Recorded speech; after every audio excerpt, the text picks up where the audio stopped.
Ever wondered about the state of the US economy and how it reached its current position?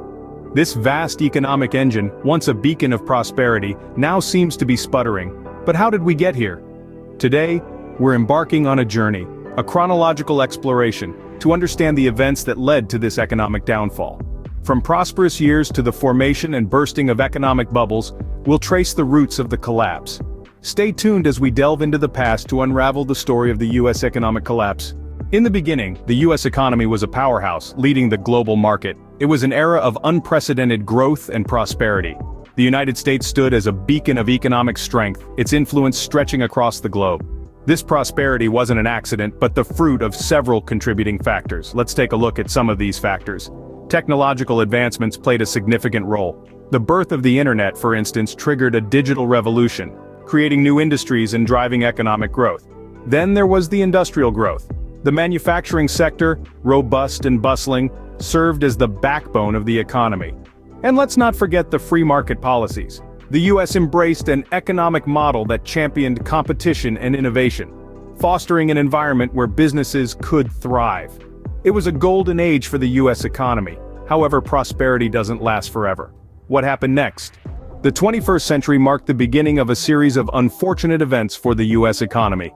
As we ushered in the new millennium, the early 2000s saw the formation of two significant economic bubbles: the housing bubble and the tech bubble.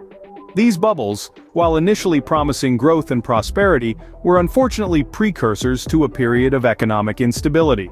Let's first delve into the tech bubble, a phenomenon where excessive optimism and speculative investments drove the value of tech stocks to unsustainable heights. The internet was still in its infancy, yet the dot-com companies were the new kids on the block, attracting massive investments, despite many of them having no clear business model or revenue. This irrational exuberance led to a surge in the stock prices of these tech companies, creating a bubble that was bound to burst eventually. Parallel to this, another bubble was forming in the housing market. The dream of owning a home was being sold to every American, regardless of their financial stability.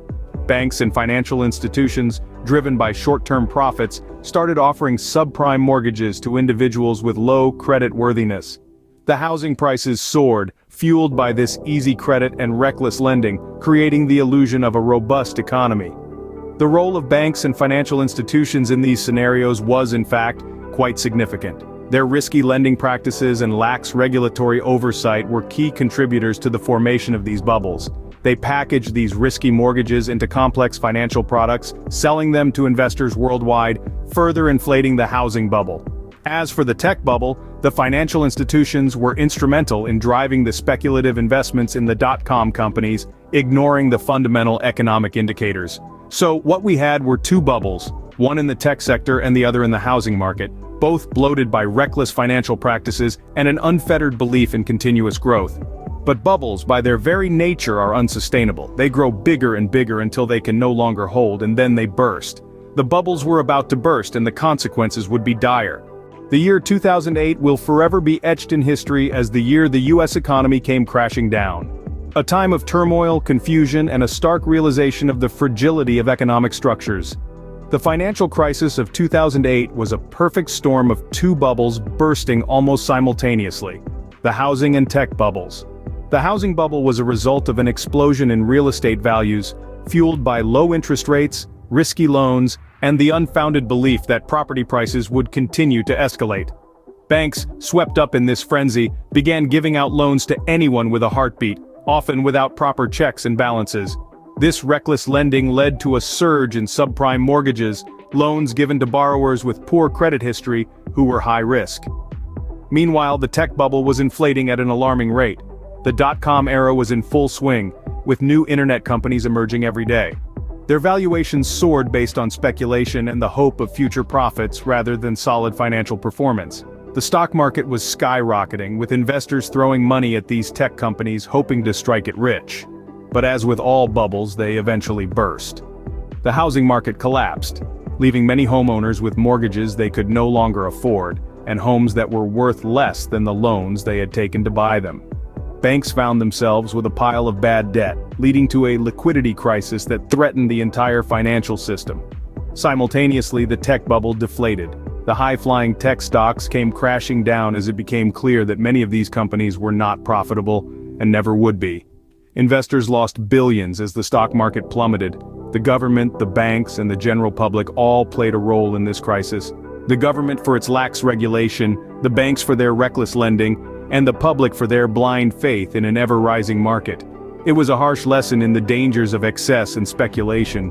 The US economy had hit rock bottom, but was there a way out?